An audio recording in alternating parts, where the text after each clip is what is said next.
What's up, guys? Robin and Melissa here with Flip Market Flipper. Hello. What's going on, guys? Stoked to get on here tonight, answer some questions for you guys, and go over some really cool stuff about sourcing. Yeah, we're excited to be back. It's been a couple weeks since we hopped on here live, so we're on a road trip, and we thought it would be a lot easier to do it from the road, but then we were changing time zones, and the kids were still awake, and it just wasn't gonna happen. So from a hotel room, it was very hard. We're excited to be back though. That's it. And doing this and seeing you guys. So had some killer deals on the road. For you guys that don't know, we did a 30-day road trip around the U.S. We stopped at national parks. Our goal was to hit as many national parks as we could in 30 days. So it was fun. Did it? Yeah. Found some sweet deals. Ended up getting over $20,000 worth of inventory while we were on the road, spending $1,300 on buying that stuff. So super, super stoked. Some killer deals out there. And we passed up so many deals because we were only in some towns for one night. I couldn't meet up with the people that I actually found some really cool stuff. So still got some awesome deals, some great deals we're going to make some good money on. So super stoked about that. Gotta get them cleaned up, pictured, and listed. That's it. So that's the goal this week. Still unwinding, still trying to get back into the groove of things. Been back for a couple days, but we wanted to go over some of the stuff with you guys to help you source if you're on a road trip, or even if just in your local town you can't find some good stuff. You want to go one town over, one town away from you, and you want to learn how to source really good in those areas. We want to go over some stuff like that. Yes. So we're gonna go through kind of what Rob does when we're at these different places and how he finds some stuff. And you can totally do this in your own area or as you're on the road. I mean, you can't waste a good road trip. And we had our trailer with us, so we had to fill it right on the way back. So our goal is definitely to make more money or pay for our road trip when we go on road trips by being able to buy stuff. So this one will be covered scot-free. We will make a ton of money extra on this road trip. So that's what we look to do. We want to buy stuff while we're on the road so we can make money when we get back to pay for the road trip. Because that's always a lot sweeter when that can happen. Free trips. Who does not like free trips? That's our goal, is to get a free trip out of the deal. So yeah, and it's fun too. Like it is. We have a lot of fun, and we meet some cool people. We met a couple cool people that we bought stuff from. We did. So if you have questions as we go, pop them in the comments, and we'll get to them at the end. We're just going to be on here as long as you guys have questions, and then we'll hop off. So if you want to go through, of course, kind of what some of the best practices when you're trying to source on the road. When we're traveling, when we go and stay at a hotel, the first thing I do is pop open OfferUp. My OfferUp app actually is set on location, so it will give me my zip code in OfferUp right as soon as I open it. And then I can go to other apps, Facebook Marketplace. I can go into Craigslist and check out the towns from that zip code. So I always start with OfferUp. I'll start scrolling down a little bit on OfferUp. I'll go a couple pages down, click on something, and see how long that's been posted. If you can look, 2 or 3 pages down, and it says it was posted 6 months ago, that's not a very active OfferUp. That might not be the best avenue to find stuff to source in OfferUp. You might want to jump over to LetGo. You might want to jump over to Facebook Marketplace or Craigslist. Because just because one of them is not active doesn't mean all the of other them. ones. Yeah. So some of them are just bigger in other areas. So. For us, Craigslist did really well on the road. Craigslist has been around the longest, so people know about Craigslist. That's it. So they still do it. So you actually have to go into Craigslist, set your location, look for the state that you're in and the closest city. If you need to find, you have no idea when you're traveling, you don't know what city you're in, jump into your maps on your phone, scroll out so you can see what city you're the closest to, and then jump into Craigslist and put the sourcing or the zip code. Yeah, it's not the zip code. Craigslist actually does it by city. So jump into Craigslist and put that closest city in there for your location, and it'll give you all the stuff that's posted in that city. And I don't specifically look for anything when I'm on the road. I actually just put the cursor in the bar for Craigslist and hit go. So I want to see all the stuff that has been posted that day, and then I just keep scrolling down until I find something that looks interesting, and that's kind of how we source. And that's how we found all of our stuff while we were on the road. Actually, I did look up cooktops sometimes, so we bought a couple cooktops. So sometimes I'll throw a word in to do a search on it. Sometimes I just see what's posted, what's recently posted, and I go through it and look at it. And yeah, that's the best way that you can actually find some good stuff on the road. Did you get all of the stuff from Craigslist? Or no, you did No. Facebook Marketplace. Facebook Marketplace, Okay. OfferUp. We didn't get any on Let Go, but we did do Craigslist as well. Yeah. So found some great deals. Like I said, we found a lot more stuff than what we were able to get. But some of these towns, we were only in there for a day. 24, 36 And hours. if they can't meet up, it's like, all right, we got to go. We're on a mission. That's it. And some people do not respond back that quick. It takes a day or two. So I had a couple people respond back a couple days after we left the town. And yeah, you can't do anything by that time. I actually passed it off to our Flipping for Profit group and try to hand it off to anybody else who needed the deals. So. Do you have a favorite that you go into in each town, or do you just start searching all of them? I start OfferUp. OfferUp is where, your like I favorite? said, because it will give me the zip code. When you go into OfferUp and check location, mine is set to renew every place we go. You probably can do that with Facebook Marketplace and Craigslist as well. But my phone is set up, and that's just how I've always done it. Check OfferUp. I got the zip code from OfferUp to go into Facebook Marketplace, change the location on that, and do same thing with Craigslist, Let Go, wherever you're at. So you can go that route. But there's no really right or wrong way to do it. You just have to get either the zip code or the closest city to where you're at and then start searching. Yeah. And you said you like to do what was just posted, and then you kind of put in some of your key items like cooktops. Exactly. We like cooktops. We picked up 2 of those this time. Yep. One of them was listed for a year, and that, like, you can usually negotiate really well. Oh, he'd already come down. I mean, It's been listed for a year, and that just goes to show, I think we put this one in our stories and also on our Instagram, but it goes to show that in a local market, like, you can't get as much for an item. Like, it's a very desirable cooktop, but it's just not getting to as many people or who wants it. Exactly. So, but on eBay, it's worth so much more. Yep. I think you got that one for $150. $150. And how much did you be able to sell it for? We should be between $1,500 and $1,800 on that one. Because it's a desirable cooktop, but it he was limited to his local market. So it's just it just shows you what you can do if you can ship it and you can get to a bigger market. So that's it. So definitely something good to look for. So all right, we got any questions? Any sourcing questions or other questions? So we're are your questions coming up? Yep, I think so. We're on here. We haven't used StreamYard in a little while, but we're good. Yep. Cool. Yeah. Well, like I said, that's my normal routine for sourcing when we're on the road. If you're not going on a road trip, but you're in your local town, do the same thing. Find your local areas, and start with Craigslist if you don't have an active OfferUp. Facebook Marketplace and Craigslist are really, really good for smaller towns. Definitely start with those if OfferUp, Let Go, some of these other apps, resale apps. There's a ton of them. You can try all different ones, but like I said, Craigslist has been around the longest, so you're going to find a lot of stuff being posted on Craigslist and Facebook Marketplace. So that surprised me. I wouldn't think people are still using Craigslist. Yeah, I wouldn't think so. Yep. I didn't even know you still looked on there. Yep. So, how do I fix a gas Jenn-Air cooktop igniter? Do you know how to do that? I do not, but there's a good thing. It's YouTube, and go on YouTube and find it. Yeah. So that's exactly what I would do. I've never done it. Yeah, I've never fixed one. So, but I would jump on there, type in Jenn-Air igniter, how to fix a Jenn-Air igniter, and somebody's got a video on it. Just go tutorial and find it. So. Yeah, that's what we do when we find stuff that I need to fix. It's the same way. I'll jump onto YouTube first and use it as a resource. A lot of people think that you know how to fix everything, no, but I do not. You just jump on YouTube most of the time. No, you do know a lot, but once you learn how to do stuff, it's just easy to go check it out. And I'm handy by nature because I grew up fixing stuff. So, but then somebody's done it, and you can just watch it step by step. So that's it. It's your hack for doing stuff. That's it. For sure. That's my little trick on stuff that I buy that's broken. I'll find somebody who's fixed it, and I can learn how to do it. So a lot of people can do that. So it's a good resource. One thing I wanted to say too is when we're at all these places, like at night. Sorry, you're turning that off. Hold on. Yeah. So sorry guys, my phone's going off.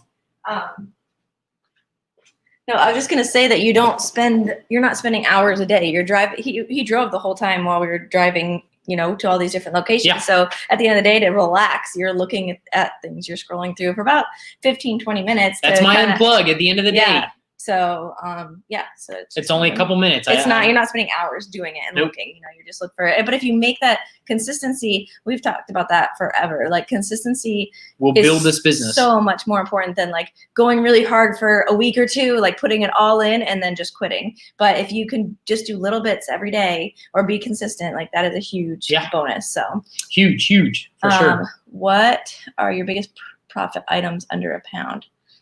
Under a pound. I never know until I see that, but majority of those things will come from not sourcing online. It's from a local flea market, yard sale, stuff that I see and then I look up. I'm trying to think under a pound. I can't tell you that I've sold a ton of things under a pound. We have sold stuff like under 10 pounds, 5 pounds, some good profit items like that. But under a pound is not a lot. No. Yeah, it's hard. Yeah, it's First hard. class, yeah, I don't know what you've sold under. We've sold those computer components that were probably like 3 pounds. Yeah, those were good. We paid hardly anything for them and sold them for like $500 a piece. They're computer components for very high-end server systems that we actually got from one of my buddies who's scrapper that we got really, really cheap. But yeah, like I said, under a pound. I can't think of anything offhand that I've sold under a pound. We've sold some lighter stuff and made good money on it, but the majority of our stuff, it's a larger item that people don't know how to ship. They don't know what to do with it locally. Then we buy it and we sell it online. We sell it on eBay and then we're able to ship it. So that's usually our important to know. If you're sourcing smaller items, then those are not as easy to find on local markets, because people typically aren't going to post something for $5 or $2. Like they're going to post something, at least me, when I want to list something, it's going to be pretty much $20 for me to go meet somebody. It's not worth $2 or whatever to go meet somebody. And I feel like a lot of people are the same way. They'll just they'll donate it instead of, trying to list it for $2. So then you can get it at thrift stores. So that would be where we did stop at one antique shop. It wasn't a thrift store. Yeah. We usually stop at more. We do. But we didn't this time. We were on a mission. Yeah. So and to say like your local flea markets, yard sales, thrift stores, stuff like that, you'll find the people like at our local flea market, we have vendors that are they buy storage auctions and they don't know what they have and sometimes what it's worth. They throw it all on tables and that's where you go up and you kind of look stuff up. Hey, I do remember one. I remember one that I had $700 profit. It was probably under a pound.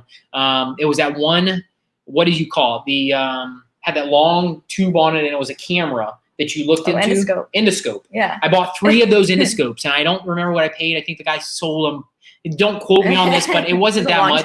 Yeah, it was like $25 for 3 of them. One of them sold for like $700 or $800. The other one sold for like $500 a piece. So we made a ton of money on those, and I'm pretty sure those weren't a pound. I think they were under a pound. Made some really good money on those. So, but that's just goes to show that guy. He buys local storage auctions. He brings it all to a flea market. He throws them all on tables. Sometimes has no idea what the stuff is. I pick it up. I don't even know what the stuff is.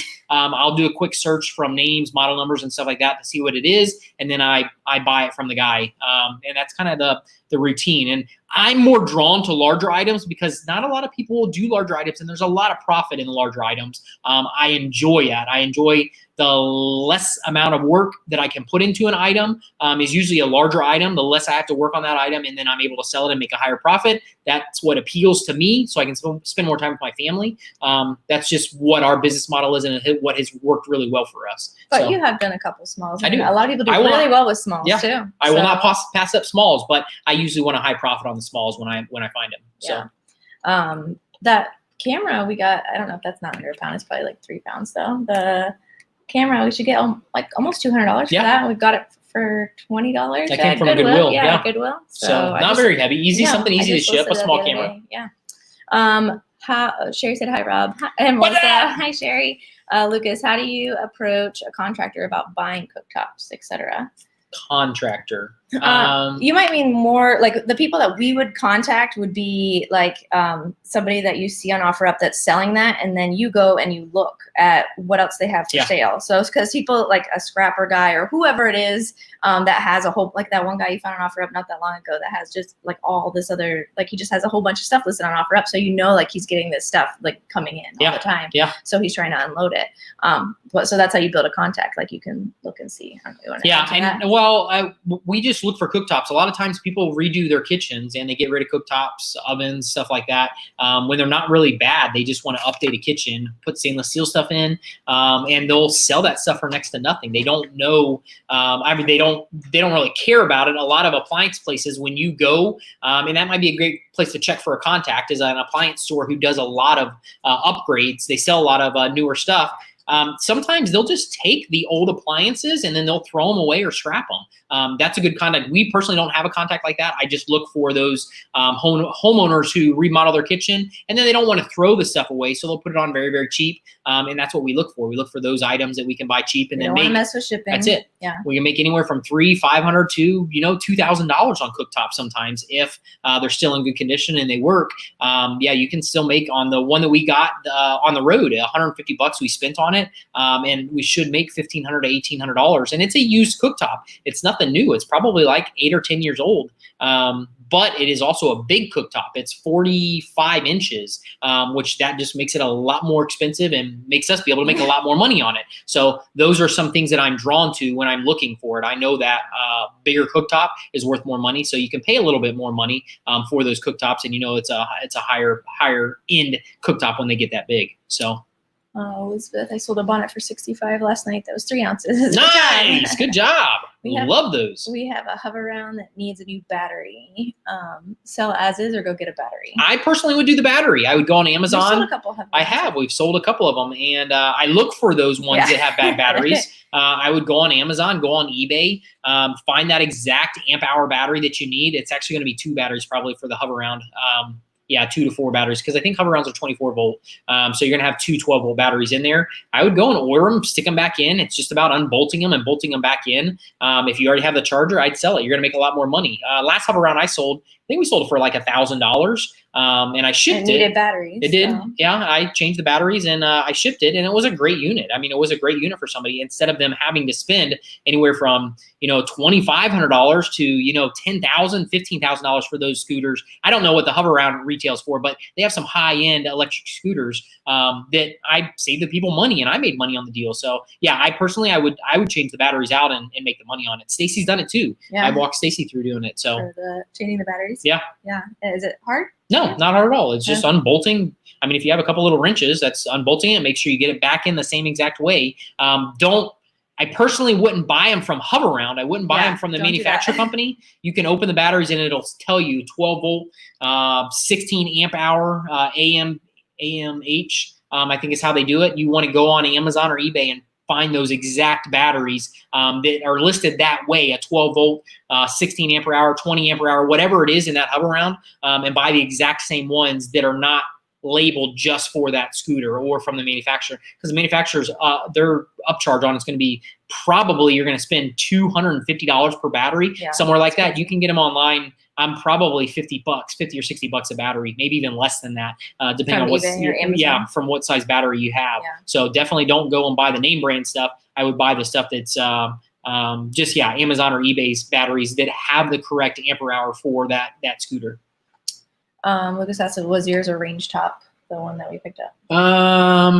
Range top. It's a cooktop, so it's not actually an oven. It doesn't have the oven underneath it. It's a drop into like a countertop, and that's how they work. So it's not an actual all-in-one oven on the bottom and cooktop on top. Hopefully you're asking. Yeah, I think that's what the ranges are. No, we didn't buy the ranges. It's just the cooktop. Exactly. And the reason that we do a lot of cooktops is because a lot of cooktops can be shipped UPS and FedEx. They don't have to go freight. When you jump into a range, you have to go with if it's a high-end range, it's worth it, but you got to go on a pallet and you got to do freight stuff, which we're not scared of if the money's there, but the money is definitely there on a lot of cooktops that you can ship FedEx or UPS. So, and some of them do have to go freight, but just the really large ones, or if they have the downdraft. But other than that, they can usually go UPS or FedEx. Yeah, for sure. Tracy just started selling small stuff about a week ago, and super excited. I've consistently had scammers send me offers on eBay. It's so frustrating. How do you prevent that? Yeah, you really can't starting out. They prey on the people who don't have a lot of feedback. So don't get frustrated. Just realize you'll start to see them a mile away. I can see a scammer, buyers and sellers all over the place on OfferUp and Let Go. I know when that person's there. I had somebody buy one of my items, and we have a ton of feedback. Somebody bought one of my items. This about a month ago, bought an organ that I had on eBay, and then tried to scam me and tell me, they sent me a screenshot of, they sent me extra money on top of it. And they like, here's the PayPal transaction number and all that kind of stuff. And I said, listen, I do this for a living. This is not my first rodeo. You're trying to scam me. So please quit wasting my time. And they kept emailing me back, telling me, this is the proof that I did it. And like, it's not, the money's not in our account. No, Sorry. and to give them the benefit, I called with the ID number that they sent me the screenshot of to PayPal, and they're like, yeah, that's not an ID number. It's not a legit. So, I mean, you can always do a little bit of research on it if you think it's a scam. If it's too good to be true, it probably is. But you can always do proper research on stuff like that. Buying or selling, you'll hit them both. People will try to scam you both ways. So, I mean, anytime somebody offers you more money than the item and tries to pay you outside of PayPal, those are two big flags right there. Yeah. But one way to start lessening those is to build your feedback up, because the quicker you can get your feedback up, just keep selling small items, keep buying, like even buying some items that you normally use on a regular basis can help too. Just get your feedback up, and then the scammers the amount of them goes down. So they're less likely to scam you. But they really prey on people like with under 20 feedback. They're just like, all right, and they just started, I'm gonna go scam them. So, and I'm not sure, Tracy, you're even talking about eBay. You might be talking about doing stuff on Facebook Marketplace or OfferUp, because they're there too. And they're the same thing. But if somebody's asking you to ship it, I'm going to pay you more money. I'll pay you more money for shipping. That chances or they give you a sob story, somebody else has to pick it up because like they can't make it and like all this stuff. Then you just like, yeah, that's okay. So yeah, just be careful, be cautious about what you're doing. It's all comes with the territory. It just takes a little bit of time to build that, and you'll start to see them a mile away when people do approach you. Like I said, buyers and sellers on both ends. There are scams out there. I've seen scams like crazy while I was on the road on Craigslist, OfferUp.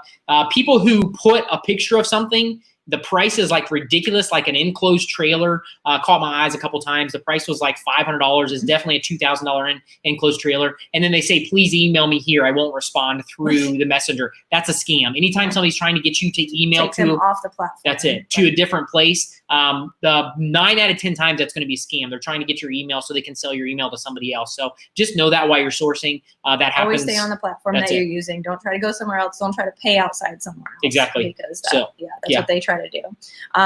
And one thing I was going to say on local ones, every once in a while, if you think like you're not sure it's a local pickup, if it's a scam or not, we've had them meet us in front of the police station, because if it's a scam, they're not going to meet you. No, exactly. So, but yeah, we have a local police station, and we can just park out front, and it's like, all right, well, we'll meet you here at this time.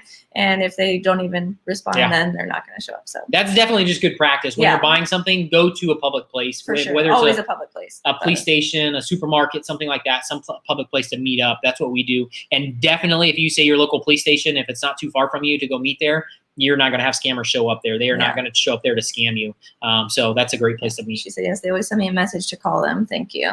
Yeah, and you can just block them. Like if you know right away, okay, they're a scam, just block them, and then you won't hear from them again. You'll hear from somebody else eventually, but trying to get your feedback up will definitely get rid of them. Because you don't get hardly any. No, and it does happen. It does happen a couple times, but hardly any anymore. Yeah. So, but so they don't try to mess with you as much once they know, all right, they know what they're doing. So for sure. Let's see. Lucas said, okay, I got the terminology mixed up. Thought the range top was a 6 to 8 burner cooktop. No, they're all different size cooktops. So the drop-ins go from a 30-inch to a 36-inch to a 40-inch to a 42 to a 45 and some 48s. Ranges are usually, I've never seen a 36-inch range. The range is the whole unit, oven and cooktop.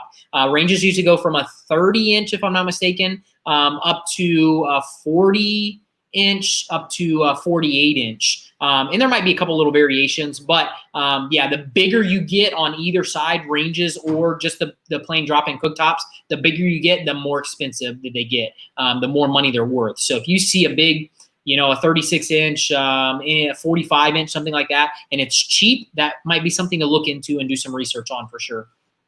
What cooktops do you look for, and do you clean them or buy them like used? Yeah, we always clean them before. We want the greatest pictures when we're selling stuff. So, Stacy, what's up? Yeah, so any of that stuff, we always try and clean it the best we can. There's all different ways depending on what type of cooktop you get. If it's a glass cooktop, go to YouTube, find out the best tips on cleaning glass cooktops. If it's a stainless steel cooktop with old burners in it, whatever, go and do a little bit of research to figure out the best way to clean it. A bristle, we use like a stainless, not a stainless steel. I forget what they call them, the little bristle the little pads. Oh. I can't think of the name of it, but No, I they can't clean think of it stainless steel. So Yeah. yeah, use Brillo oven. pads. No, not Brillo because No. those will scratch it. Yeah, you What don't are want they? something that's going to scratch it. No. But just do a little bit of research. Yeah. You can jump on Google, you can jump on YouTube and find somebody who's cleaned that exact type of material, and they'll give you the best way to clean it. So, but yeah, we Use clean those them up. magic erasers. sometimes, Magic too. erasers were great. If you guys can get those, we always have magic erasers around to take scratches and stuff off of all types of surfaces. So, what was it? The rest of that question? Cooktops do you look for? Yeah. And clean them lightly. Cooktops. We look for any cooktops that are cheap, that we can get them where we can get them cheap, and then be able to sell them for.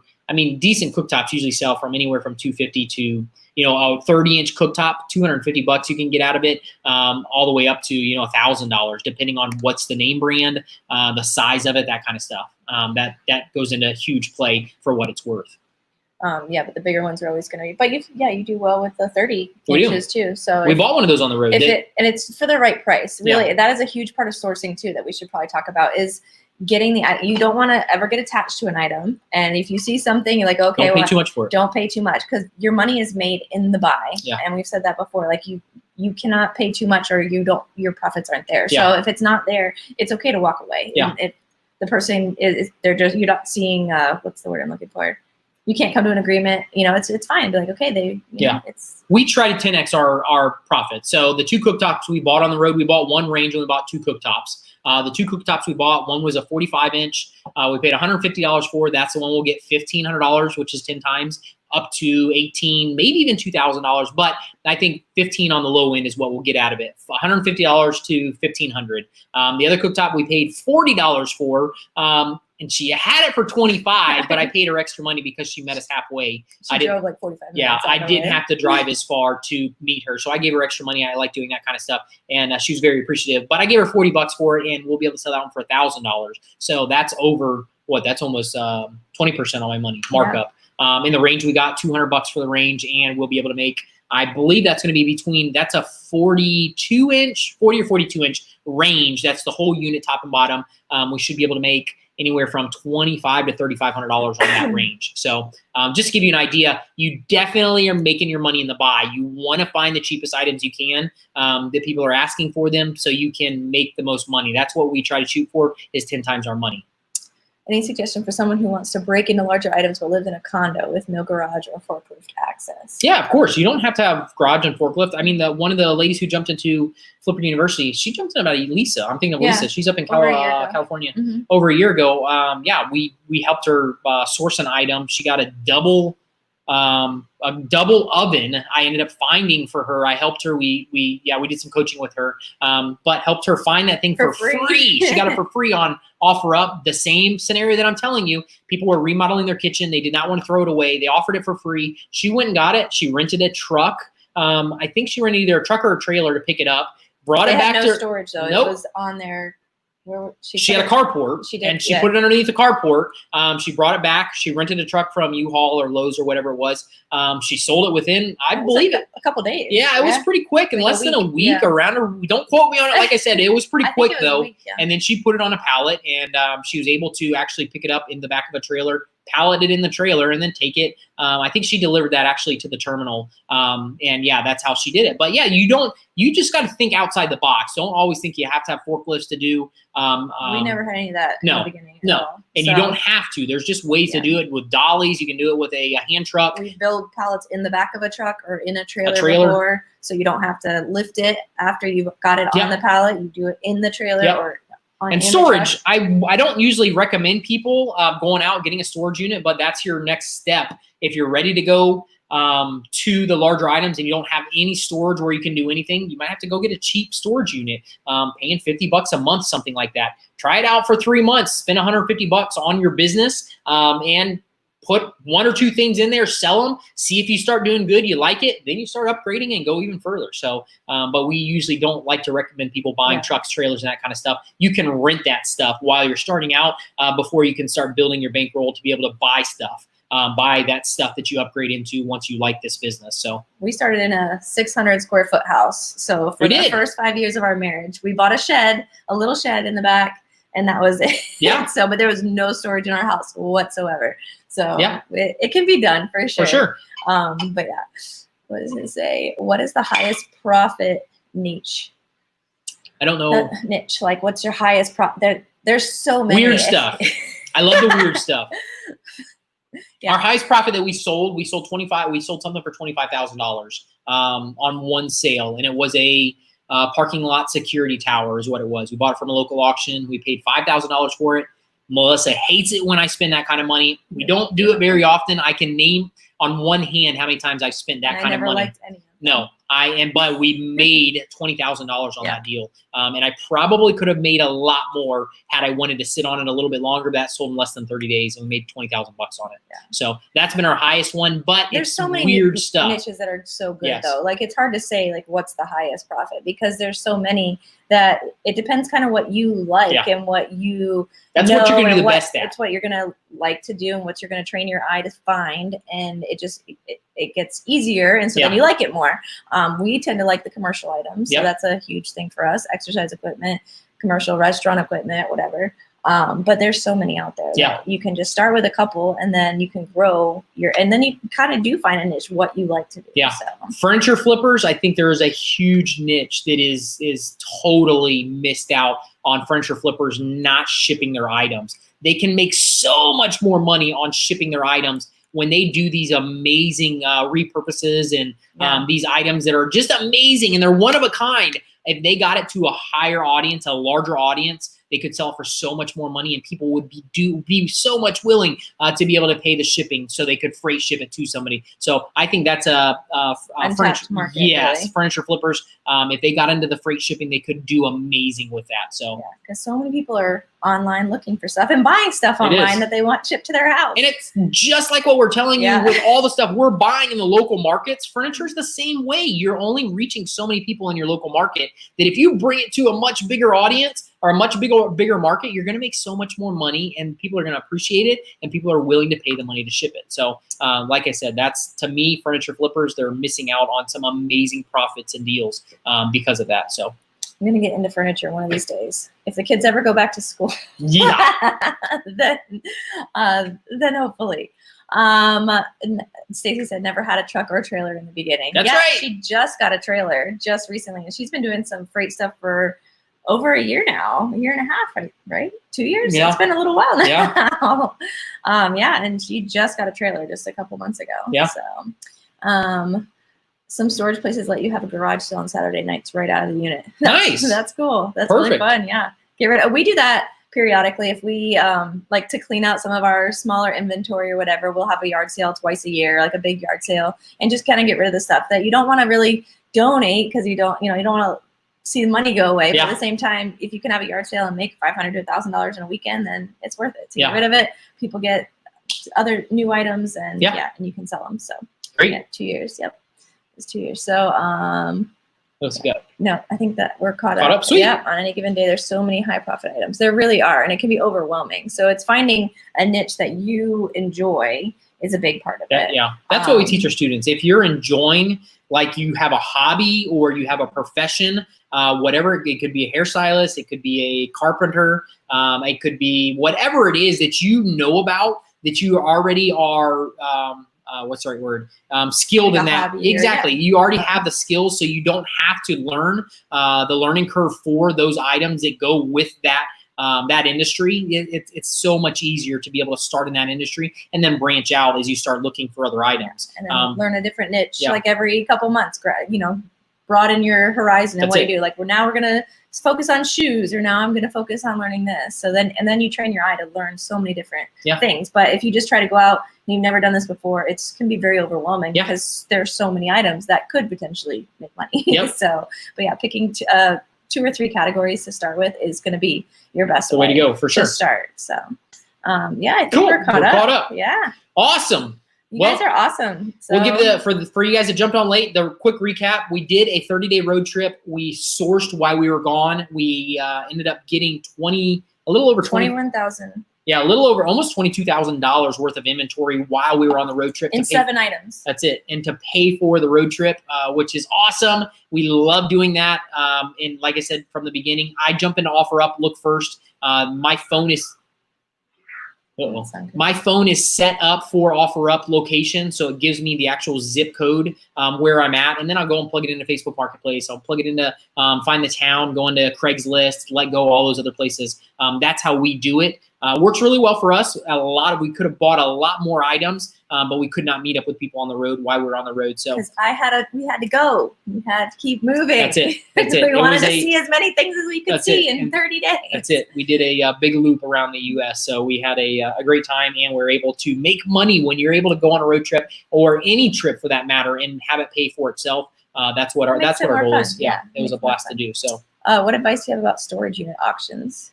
We don't do storage unit auctions. A lot of my vendors at our local flea market, that's where they buy from. But there is some good money to be made at storage auctions. The only thing is you have to usually either rent the storage unit if you buy a big one, or you have to have a place to store all the stuff. The majority of my people I buy it from, they don't do online sales. They buy it during the week. They bring it all and try and liquidate as much as they can at the flea market over the weekend, and then they go back out the next week and buy them from there. So there's some great deals, but I like to pick my things individually from those people, so I can go through their whole storage auction while it's out set on tables at the flea market and pick my 1 or 2 good items out of it, pay a little bit more money for them, and then that's pretty much our business model. So that's why we don't do storage auctions.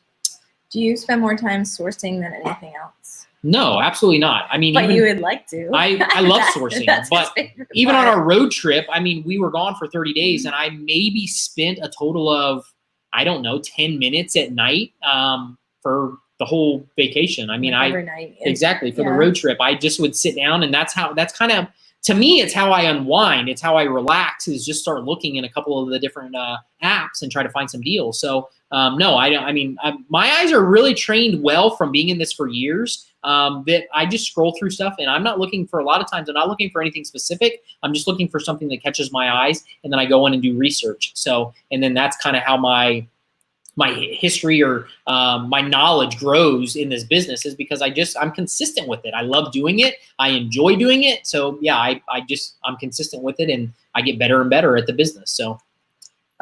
Yeah, and I would add that sourcing is definitely your favorite part of this whole thing. Yeah, he loves finding treasures.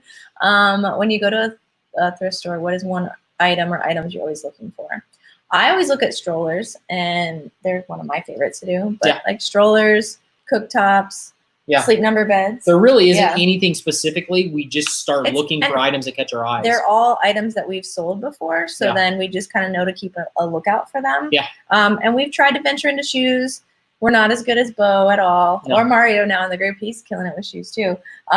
They're just not as interesting for us, but some people just kill it with shoes. So you can find great deals at thrift stores for shoes. Yeah. So it's a great starting point for people if you're trying to get into the industry. Train your eye to find those brands. Yep. It's really good. Yeah. But yeah, I mean, we look for, again, probably the bigger stuff. Every once in a while, I'll look for like name brand bags or purses. But like real leather stuff. But there's money everywhere out there, guys. You just have to get out there and look. And be consistent with it. There's money everywhere. Trust me. How do you set up your phone for OfferUp locations? It's probably, you can, location settings. Yeah, you can do it on OfferUp. You probably can do it on Facebook Marketplace. You can do it on all of them. But for some reason, my phone is set up on OfferUp to where it does it every time. Every time I jump into a new town, I jump into OfferUp, and it just shows me what's in that town. So that's how mine's set up, and then I use that one to go into the other apps. You might have Facebook set up that way. When you go into a different town and you open up Facebook, it might show you your location. Go into Facebook Marketplace, and it'll already show you. It'll already be set up for you. So for the ease, you can set it up in probably all of your apps to be location dependent to where you open it, and it's going to show you location where you're at. You can set it to where it only is doing it when you're using the app. So it's not using your location all the time. Yeah. So there's different ways to do it with all of them, but like I said, my OfferUp's been set like that for a while. So that's just a little routine that I got into while we were on the road. Jump into OfferUp, see what's good, check out the zip code, jump into the other apps. I have the zip code in the city, plug all those in, and then start looking at the other apps. So that was my normal routine. And then he says, "Oh, look, I found something. We got to go get it tomorrow." That's it. Pick it up on the way out. That's what I did on the routes. I would pick them up the next day. The popcorn machine was definitely probably the toughest one to pick up. Yep. We got a commercial popcorn machine from a theater, a 1950s popcorn machine that was insane, really, really cool. But The it was guy had very it tricky. in the back of a truck, and you're like, well, how are we going to get it down?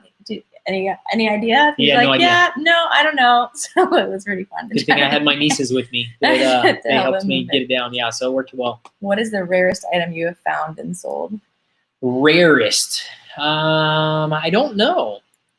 That's a good Rarest. question. Yeah. We don't deal typically with rare You love stuff. antiques, but you don't really buy and sell a lot of them. No. So And you could, if you knew the antique market, Yeah. you could really do well going out finding some really cool stuff. I don't know that much about antiques, and it's hard to find comps on antiques when you're in the antiques. So I I buy had that one carousel horse. It was from Red Robin. That remember? Yep, It was like from the restaurant. they were taken out of the restaurants in the 50s or 60s or something because the horse was made to look like it was too mean and Yeah. too scary, and kids were getting scared by it, so they took him out of the restaurants. So that was a fun one. I think you Yeah. made like $1,200 on that one. We've Yeah. had some really weird That was a fun sales one. of fun stuff that I don't know about rarest, but I mean it's just really cool stuff. That one was a display. The lady had it as a display at a flea market, and you said, "Is that for sale?" And she goes, and "All sold it to right." us. Yeah.